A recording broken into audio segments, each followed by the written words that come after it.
அன்பான தேவ பிள்ளைகள் எல்லோருக்கும் இயேசு கிறிஸ்துவின் நாமத்தில் வாழ்த்துக்களை தெரிவித்துக் கொள்கிறேன்.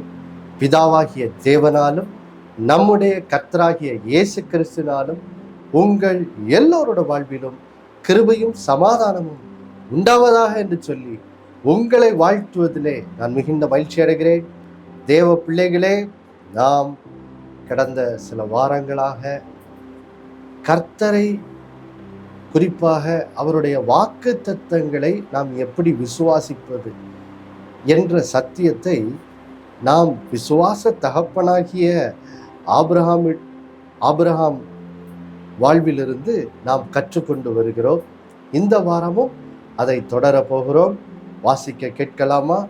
ரோமர் 4ஆம் அதிகாரம் 17வது வசனத்தை நாம் எல்லோரும் வாசிக்க கேட்கலாம்.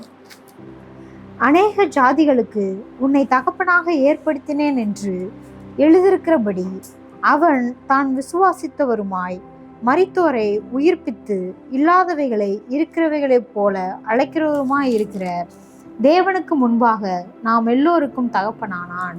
தேவ பிள்ளைகளே, நாம் கடந்த ஓரிரு வாரங்களாக கர்த்தரை நாம் விசுவாசிக்கும் போது பாருங்கள் தேவ பிள்ளைகளே, நம்முடைய விசுவாசத்தின் அஸ்திபாரமே எது என்ற சத்தியத்தை ரொம்ப தெளிவாக பார்த்தோம். அது என்னது? தேவனுடைய வாக்கு தத்தமே நம்முடைய விசுவாசத்தினுடைய அஸ்திபாரமாக என்ன செய்கிறது இருக்கிறது. பாருங்கள் தேவ பிள்ளைகளே, நாம் மனுஷர் வார்த்தைகளை நம்புவது அல்ல. நாம் நம்முடைய மனசுல ஏதோ நான் ஆண்டவரை பற்றி இப்படி தான் நினச்சேன், அதனால இது இப்படி தான் இருக்கும்னு நினச்சேன் அப்படின்னு நம்ம ஏதோ ஒன்று சிந்திச்சுட்டு அதுதான் ஆண்டவர் பேசின வார்த்தைன்னு நினச்சிட்டு எதையாவது நம்ம நம்பிக்கொண்டிருப்பதில்லை. தேவ பிள்ளைகளே, பாருங்கள், நாம் கர்த்தரை விசுவாசிக்கிறோம். அந்த விசுவாசத்தின் அஸ்திபாரமே என்ன? தேவன் அவருடைய வசனத்தின் மூலம் நம்மோடு பேசிய அந்த வார்த்தை தான், அந்த வாக்குத்தத்தம் தான் நம்முடைய விசுவாசத்தின் அஸ்திபாரமாக என்ன செய்கிறது இருக்கிறது. இங்கே நாம் பார்க்கிறோம், ஆபிரகாம் தேவனை என்ன செய்கிறார்? விசுவாசிக்கிறார். எப்படி விசுவாசிக்கிறாரா? பாருங்கள் தேவ பிள்ளைகளே, இந்த 17வது வசனத்தின் முன்பகுதியில் சொல்லுது, அநேக ஜாதிகளுக்கு உன்னை தகப்பனாக ஏற்படுத்தினேன் என்று எழுதி இருக்கிறபடி. அப்போ பாருங்கள் தேவ பிள்ளைகளே, அந்த தேவன் ஆபிரகாமுக்கு பண்ணின அந்த வாக்கு தத்தம் தான் ஆபிரகாம் கர்த்தரை விசுவாசிப்பதற்கு அஸ்திபாரமாக என்ன செய்கிறது? மாறுகிறது. பாருங்க, இதை நாம் 18வது வசனத்திலும் என்ன செய்கிறோம்? வாசிக்க கேட்கலாம். ரோமர் 4:18, உன் சந்ததி இவ்வளவா இருக்கும் என்று சொல்லப்பட்டபடியே தான் அநேக ஜாதிகளுக்கு தகப்பனாவதை நம்புகிறதற்கு ஏதுவில்லாதிருந்தும் அதை நம்பிக்கையோட விசுவாசித்தான். தேவ பிள்ளைகளை பாருங்க, இங்க 18வது வசனத்திலையும் மறுபடியும் பார்க்கிறோம், ஆபிரகாம் நம்புவதற்கு ஏதுவில்லாதிருந்தும் நம்பிக்கையோட விசுவாசித்தார்னு வருது. எதை விசுவாசித்தாரு? கர்த்தர் தன்னிடம் சொன்ன அந்த வாக்கு தத்த வார்த்தை, கர்த்தர் சொன்ன அந்த வாக்கு தத்த வார்த்தையை அவர் என்ன செய்தார்? பற்றி கொண்டவுடன் பாருங்கள் பிள்ளைகளே, இப்போ பாருங்க, ஆபிரகாமுடைய விசுவாசம் பாருங்க ஒரு நல்ல அஸ்திபாரத்தின் மேல் என்னது? கட்டப்பட்ட ஒரு விசுவாசமாக மாறிவிடுகிறது.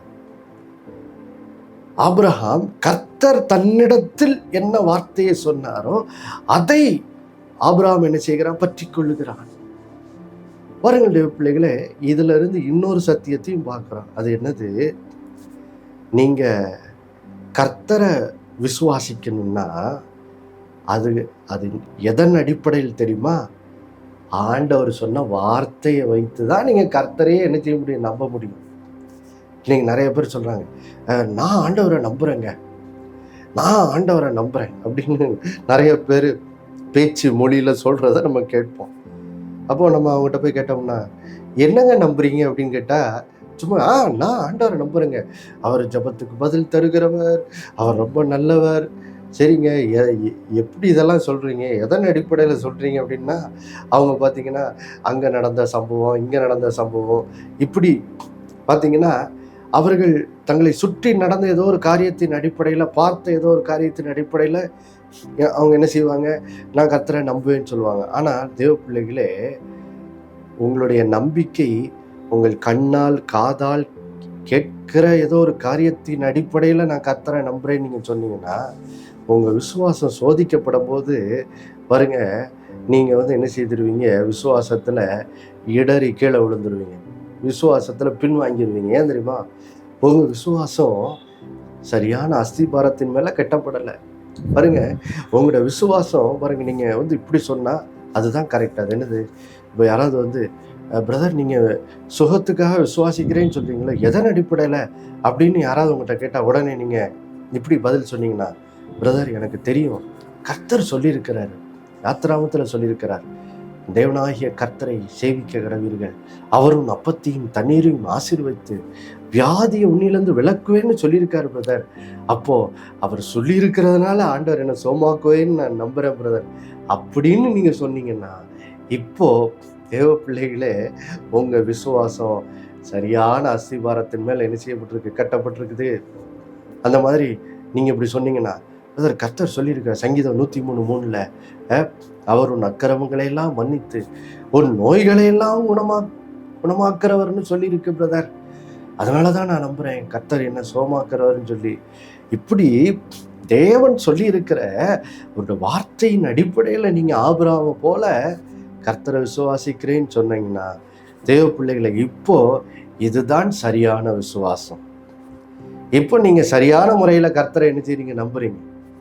ஏன் தெரியுமா அப்படி நம்பணும்? தேவ பிள்ளைகளே, அதுக்கு ஒரு காரியத்தை சொல்லி நாம் தொடர்ந்து அடுத்த காரியத்தை தியானிக்க போகிறோம், விசுவாசத்தை குறித்து. பாருங்க, நாம் ஆதியாகமும் 1ஆம் அதிகாரம் 1வது வசனத்தை கொஞ்சம் வாசிக்க கேட்போம். பாருங்க, ஆதியாகமும் 1ஆம் அதிகாரம் 1வது வசனத்தை வாசிக்க கேட்போமா?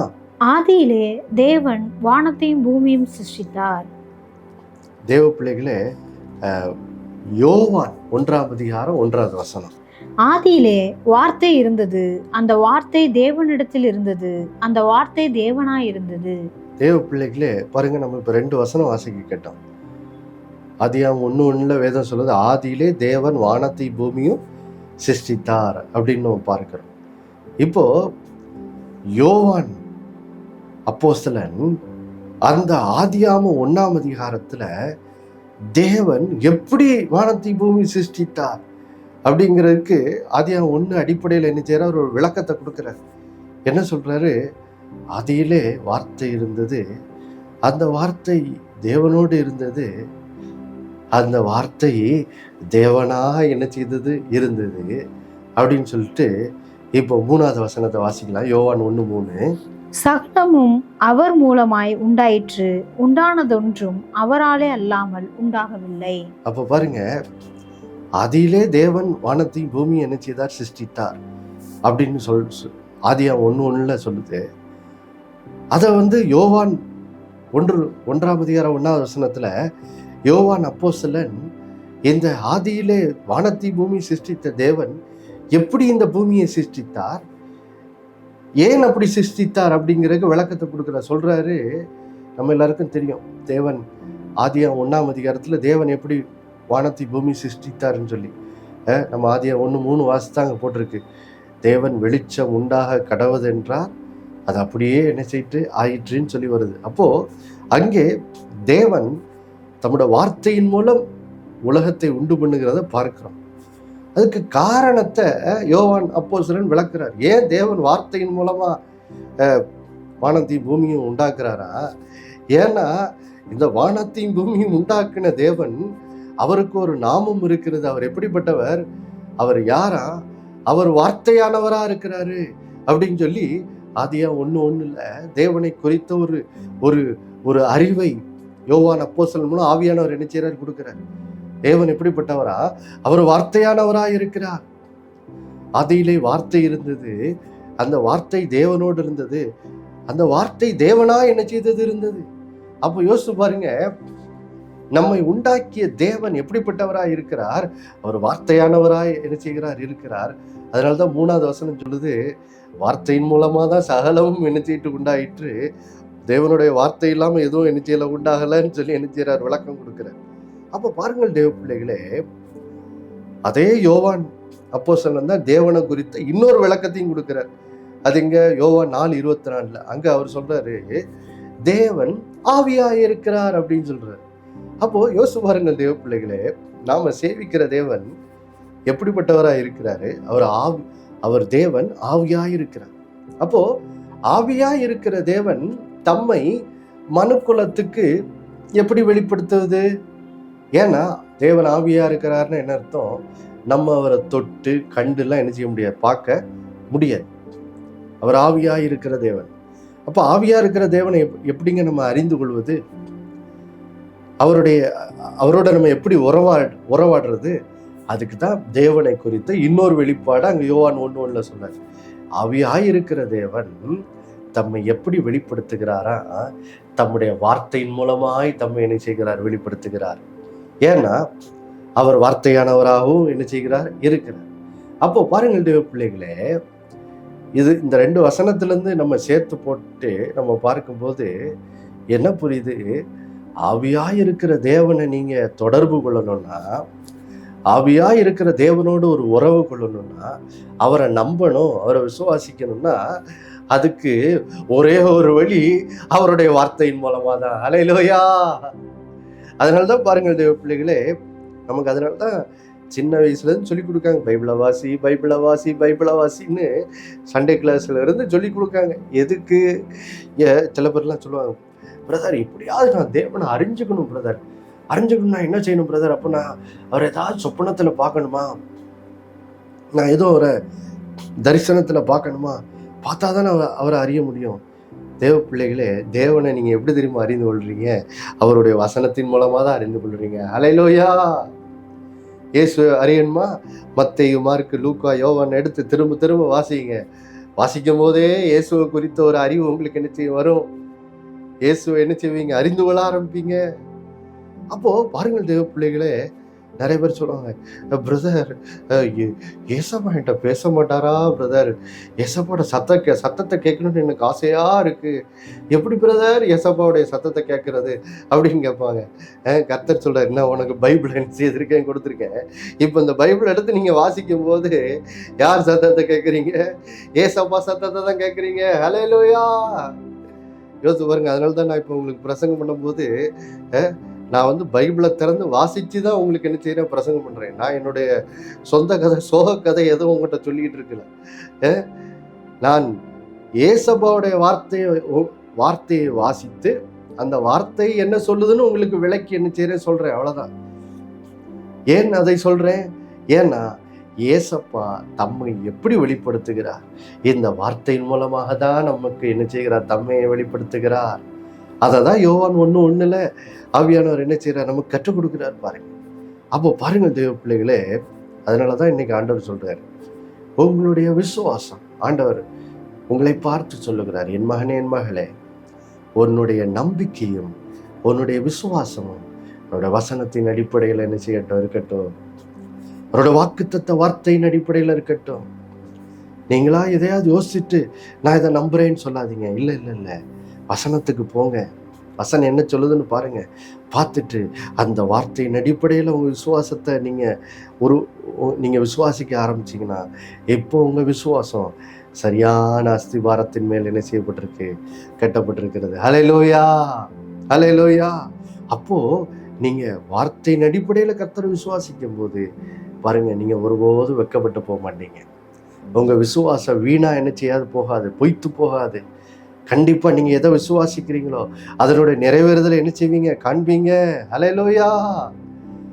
இப்போ பாருங்கள் தேவ பிள்ளைகளே, இந்த முதல் காரியம், இந்த 17வது வசனத்துல நம்ம கற்றுக்கொள்றது முதல் காரியத்தை நம்ம என்ன செய்யணும்? படிச்சுட்டோம். இப்போ அடுத்த காரியத்தை படிக்க போறோம். என்ன படிக்க போறோம்? இப்போ ஆபிரகாம் தேவனை விசுவாசித்தார். எப்படி? அவர் சொன்ன வார்த்தையின் அடிப்படையில். இப்போ இந்த வாக்கு பண்ணின தேவன், எனக்கு அவருடைய வசனத்திலே அவருடைய வாக்குத்தத்தங்களை கொடுத்த தேவன் எப்படிப்பட்டவர் அப்படிங்கிறத இந்த 17வது வசனத்துல 2வதாக நம்ம நிச்சயம் கற்றுக்கொள்கிறோம். முதல்ல நம்முடைய விசுவாசம் அவரோட வாக்கு தத்தத்தின் அடிப்படையில் இருக்குது என்பதை இந்த 17வது வசனத்துல கற்றுக்கிட்டோம். 2வது, நம்முடைய விசுவாசம் எதன் அடிப்படையில் இருக்குது? நமக்கு வாக்கு பண்ணுகிற தேவன் எப்படிப்பட்டவர், அதன் அடிப்படையில தான் நம்ம கர்த்தரை என்ன செய்யறோம், விசுவாசிக்கிறோம் என்பதை இந்த வசனம் என்ன செய்து பேசுது பாருங்க. மறுபடியும் வாசிக்க கேட்கலாம். ரோமர் 4:17 பின்பகுதியை நம்ம வாசிக்க கேட்கலாமா? இல்லாதவைகளை இருக்கிறவைகளைப் போல அழைக்கிறவுமாய் இருக்கிற தேவனுக்கு முன்பாக நாம் எல்லோருக்கும் தகப்பனானான். அதாவது அவன் தான் விசுவாசித்தவருமாய், அதுல இருந்து வாசிக்க கேட்போம். அவன் தான் விசுவாசித்தவருமாய் மரித்தோரை உயிர்ப்பித்து இல்லாதவைகளை இருக்கிறவைகள் போல் அழைக்கிறவருமாய் இருக்கிற தேவனுக்கு முன்பாக நாம் எல்லோருக்கும் தகப்பனானான். பாருங்கள் தேவ பிள்ளைகளே, நமக்கு வாக்கு பண்ண தேவன் எப்படிப்பட்டவர் அப்படிங்கிறத இங்க 2 காரியத்தை வேதம் நினைச்சுக்கிறது கற்றுக் கொடுக்கிறது. பாருங்கள் தேவ பிள்ளைகளே, இதனோட பின்னணி என்ன? நம்ம இங்க யாருடைய விசுவாசத்திலிருந்து யாரோட வாழ்க்கையிலிருந்து இந்த கர்த்தரை பற்றும் விசுவாசத்தை குறித்து கற்றுக்கொண்டுட்டு இருக்கோம்? ஆபிரகாம் வாழ்க்கையிலிருந்து நாம் கற்றுக்கொண்டிருக்கிறோம். இப்போ ஆபிரகாம் பாருங்க, குறிப்பாக இங்க ஆவியானவர் பவுலின் மூலமாக ஆபிரகாம் வாழ்க்கையில நடந்த அந்த குறிப்பிட்ட சம்பவத்திலிருந்து தான் இங்க ஆபிரகாம் எப்படி விசுவாசித்தாருங்கிற காரியத்தை இங்க பவுல் மூலம் ஆவியானவர் என்ன செய்யறார், எழுதி வைக்கிறார். எந்த சம்பவம்? ஆபிரகாம் வாழ்க்கையில் நடந்த என்ன சம்பவம்? ஆபிரகாம் 100 வயதா இருக்கும்போது, சாராள் 90 வயதா இருக்கும்போது அவர்களுக்கு கர்த்தர் வாக்கு பண்ண அந்த மகனாகிய ஈசாக்கு பிறக்கும் அந்த அதிசயத்தை ஆபிரகாமும் சாராளும் என்ன செய்யறாங்க, அவங்க வாழ்க்கையில அனுபவிக்கிறாங்க. ஒரு ஆச்சரியமான அற்புதம், ஒரு அதிசயம் தான். 100வது வயசுல அவங்களுக்கு குழந்தை பிறந்தது ஒரு அதிசயம். ஏன்னா நீங்க ரோமர் 4:19 வாசித்தீங்கன்னா அங்க தெளிவா சொல்லுது, ஆபிரகாமினுடைய சரீரம் குழந்தை பெற்றெடுக்கிற காரியத்துல அவருடைய சரீரம் இப்ப செத்து போச்சா. 2வது, குழந்தையை பெற்றெடுப்பதற்கு சாராளுடைய கற்பமும் இணைஞ்சிட்டு செத்து போயிடுச்சான். அப்போ இதுல இருந்து என்ன தெரியுது, ஆபிரகாம் சாராள் அந்த 100வது வயசுல ஈசாக்க பெற்றெடுத்த அந்த காரியம் அது ஒரு அதிசயம், அது ஒரு அற்புதம். ஏன்னா இயற்கையா அவங்களுடைய சரீரம் எப்படி இருந்துச்சு, குழந்தை பெற்றெடுக்கிற விஷயத்துல அது மரிச்சு போச்சு, அவ்வளவுதான். இனிமே குழந்தை பிறக்கிறதுக்கு வாய்ப்பே கிடையாது. உலகத்தில் உள்ள பெஸ்ட் ஆஸ்பத்திரிக்கு போய் பெஸ்ட் டாக்டரை பார்த்துருந்தா கூட என்ன சொல்லியிருப்பாங்க, ஆபிரகாம் ரொம்ப சந்தோஷம், நீங்கள் குழந்தை பெற்றெடுக்கணும்னு நினைக்கிறது நல்லதுதான், ஆனால் சாரி உங்கள் வயசு கடந்து போச்சு, உங்கள் சரீரம் குழந்தை பெற்றெடுக்கிற விஷயத்தில் செத்து போயிடுச்சு அப்படின்னு எல்லா டாக்டரும் என்ன செய்திருப்பாங்க. ஒருவேளை அன்னைக்கு நாட்களில் ஒரு பெஸ்ட் டாக்டர் போயிருந்தா எல்லா டாக்டரும் அந்த ரிப்போர்ட் தான் என்ன செய்திருப்பாங்க, கொடுத்துருப்பாங்க. ஆனால் பாருங்கள் தேவ பிள்ளைகளே, இப்படிப்பட்ட நிலைமையில கூட ஆபிரகாம் கர்த்தரை விசுவாசித்தார்னு சொல்லி நம்ம ரோமர் 4:21 என்ன செய்யறோம், வாசிக்கிறோம் பாருங்க. ஆச்சரியமா இருக்கு. அடுத்த காரியம் சொல்லுது ரோமர் 4:20 அவர் அவிசுவாசப்படலைன்னு போட்டிருக்குது. ரொம்ப அந்த காரியத்தை வாசிக்கும் போதே ரொம்ப ஆச்சரியமா இருக்குது. எப்படிங்க ஆபிரகாமால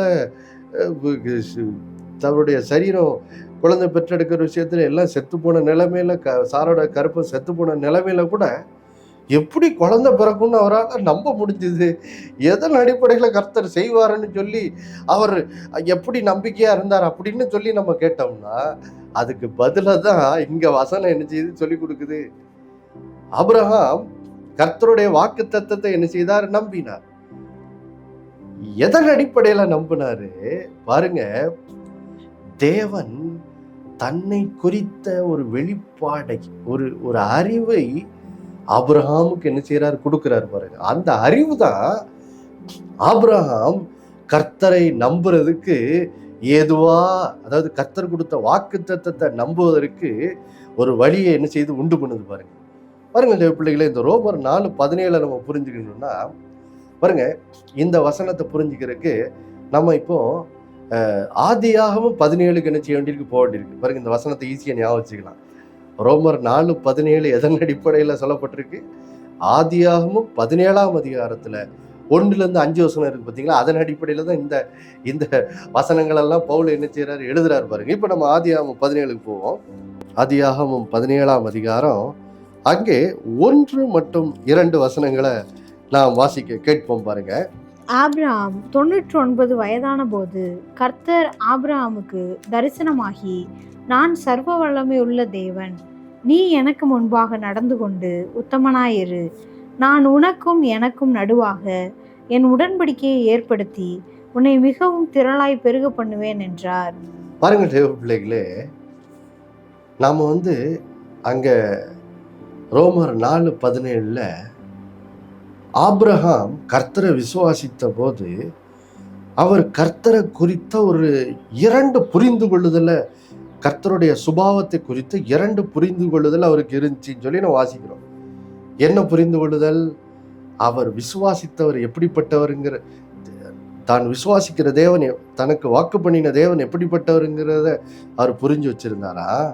அவர் எப்படிப்பட்டவரா? முதலாவது போட்டிருக்க அந்த வசனத்துல, அவர் மரித்தோரை உயிர்ப்பிக்கிறவர், மரித்தோரை உயிர்ப்பிக்கிறவர்.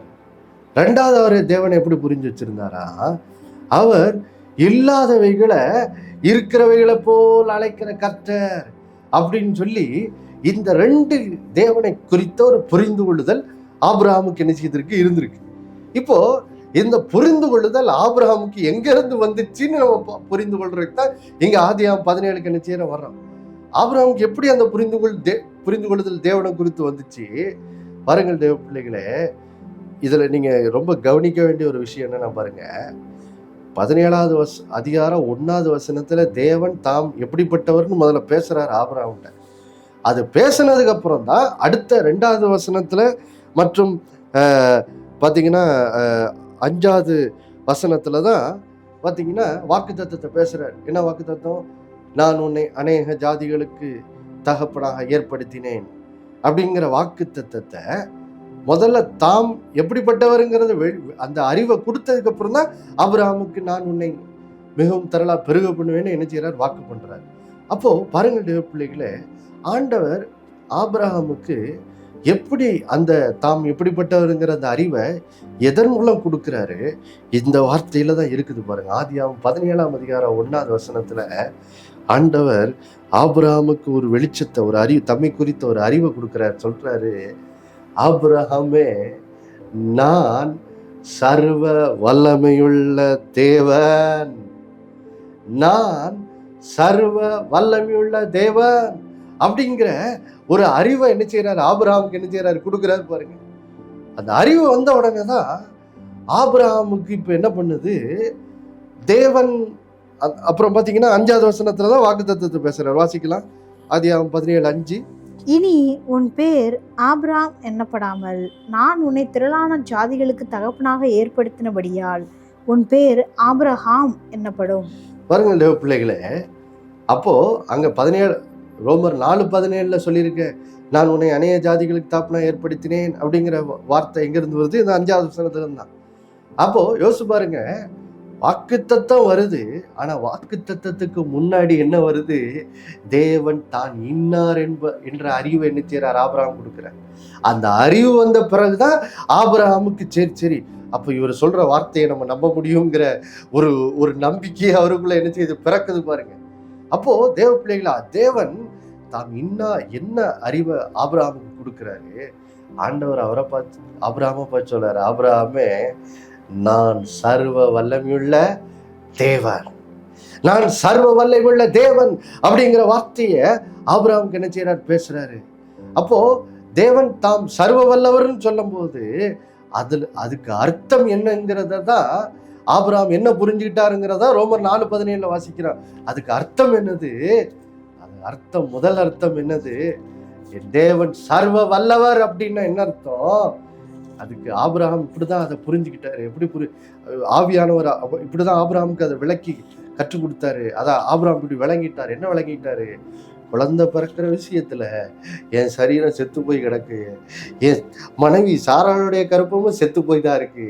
ஆனா என் தேவன் சர்வ வல்லவராய் இருக்கிறதுனால அவர் மரித்ததை உயிர்ப்பிக்கிறவராய் என்ன செய்கிறார் இருக்கிறார் அப்படிங்கிற அந்த வெளிச்சம் அவருக்குள்ள வந்த உடனே அவருக்குள்ள ஒரு விசுவாசம் வருது. அப்பன்னா என் குழந்தை பெற்றெடுக்கிற அந்த காரியத்துல என்னோட சரீரம் செத்து போய் கிடக்குதே, அதை என் தேவன் உயிரடைய செய்வார். செத்து இருக்கிற மனைவியின் கர்ப்பத்தை உயிரடைய செய்து அவர் எங்களுக்கு அவர் வாக்கு பண்ணின அந்த குழந்தையை தருவார் அப்படிங்கிறத ஆபிரகாம் என்ன செய்யறாரு, புரிஞ்சுக்கிட்டாரு. தேவ பிள்ளைகளே, இன்னைக்கு நீங்களும் இதை தான் என்ன செய்யணும், புரிஞ்சுக்கணும். யோசித்து பாருங்க, நிறைய நேரம் நம்ம சில வியாதியில் இருப்போம். வியாதியில் இருக்கும்போது ஆண்டவர் பாருங்க, நீங்கள் இப்படி ஏதாவது டிவி நிகழ்ச்சியை பார்ப்பீங்க, செல்ஃபோனில் ஏதோ ஒரு செய்தி கேட்பீங்க, அல்லது திடீர்னு பாருங்க சபையில் போய் வசனத்தை கேட்டுட்டு இருப்பீங்க, அல்லது தனிப்பட்ட ரீதியில் நீங்கள் ஆண்டவரோடு வேதத்தை வாசிக்கிற மூலம் நீங்கள் ஆண்டவரோடு உறவாடி கொண்டிருப்பீங்க. அப்படி உறவாடிட்டு இருக்கும்போது திடீர்னு ஒரு வார்த்தை வரும், மகளே நீ பயப்படாத, நான் உன்னுடனே இருக்கிறேன்னு சொல்லி ஆண்டவர் திடீர்னு பேசுவார். பேசிட்டு அடுத்து சொல்லுவார், கவலைப்படாத, இந்த வியாதியிலிருந்து நான் உன்னை குணமாக்குவேன் அப்படின்னு ஆண்டவர் என்ன செய்வார், சொல்லுவார். சொன்னோடனே பாருங்க, நிறைய நேரம் நம்ம நினைப்போம், நானே இந்த வியாதியில கஷ்டப்பட்டுக்கிட்டு இருக்கேன், என்ன ஆக போதோன்னு கலங்கிக்கிட்டு இருக்கேன், ஆண்டவர் என்னன்னா நீ பயப்படாதேங்கிறாரு, உன்னை சுகமாக்குவேன்னு சொல்லாரு. எப்படி இப்போ எதன் அடிப்படையிலப்போ ஆண்டவர் இப்படி சொல்றாரு அப்படின்னு சில நேரம் நம்ம மனசுல நினைச்சு ஒரு கேள்வி வரும். அந்த கேள்விக்கு பதிலாக தான் இங்க ஆண்டவர் சொல்றாரு. என்ன சொல்றாரு, கர்த்தர் ஏன் உங்களுடைய அந்த வியாதியின் வேதனையின் நடுவில் எப்படி ஆண்டவர் அப்படி பேச முடியுது? ஏன்னா நம்முடைய தேவன் சர்வ வல்லமையுள்ள தேவன். தேவ பிள்ளைகளே, அவர் மரித்தோரை உயிர்ப்பிக்கிறவரா இருக்கார். அதனாலதான் உங்க சரீரம் வியாதியில இருக்கும்போது அவர் உங்கள் சரீரத்தை உயிர்ப்பித்து குணமாக்குறவரா இருக்கிறார். அதனாலதான் அவர் சொல்றாரு பயப்படாதங்கிறார். அப்போ இன்னைக்கு ஆண்டவர் உங்களுடைய கஷ்டத்தின் நடுவில் அவர் வாக்குத்தத்தத்தை பேசும்போது தெரிஞ்சுக்கோங்க எதன் அடிப்படையில பேசுறார். நம் தேவன் சர்வ வல்லவர், அவர் மரித்தோரை உயிர்ப்பித்து உங்களுக்கு அற்புதம் செய்கிறவராக இருக்கிறார். ஜெபித்து முடிக்கலாம். பரலோக தகப்பனே, இயேசுவின் நாமத்தில் நல்ல கேட்ட இந்த வார்த்தையின்படியே இந்த பிள்ளைகள் இந்த நாளிலிருந்து உடைய வாக்கு தத்தத்தை எப்படி அணுகணுங்கிறத அவங்க கற்றுக்கொண்டாங்க. ஆண்டவர் தம்முடைய வாக்கு தத்தத்தை இதன் அடிப்படையில தான் கொடுக்கிறாரு. அவர் சர்வ வல்லமையுள்ள தேவன், மரித்தோரை உயிர்ப்பிக்கிறவராயிருக்கிறார். இதன் அடிப்படையில தான் என் தேவன் வாக்கு தத்தத்தை கொடுத்திருக்கிறார் என்பதை உணர்ந்து இந்த பிள்ளைகளும் நம்புவதற்கு ஏதுவில்லாத சூழ்நிலையிலும் ஆபிரகாமை போல தங்களுடைய கஷ்டத்தின் நடுவில் கர்த்தருடைய வார்த்தையை நம்பி வாக்கு தத்தத்தை நம்பி அவர்கள் ஆபிரகாமை போல அற்புதத்தை சுதந்தரித்துக் கொள்ள அதனால பரிசுத்த ஆவியினால் உடைய பிள்ளைகளை பலப்படுத்தி அருளுங்க. அதன் மூலம் உடைய பிள்ளைகள் ஆண்டவரை சோதர விசுவாசித்து தேவ மகிமையை அனுபவித்து நமக்கு சாட்சியாய் நிற்க உதவி செய்யுங்க. இயேசுவின் மூலம் வேண்டிக் கொள்கிற நல்ல பிதாவே, ஆமென். மறுபடியும் அடுத்த வாரம் சந்திக்கும் வர நினைப்பட்டுகிறேன். இயேசுவே ஆண்டவர். ஒவ்வொரு நாளும் அவர் மேல் விசுவாசம் வைத்து வாழுங்கள். ஆமென்.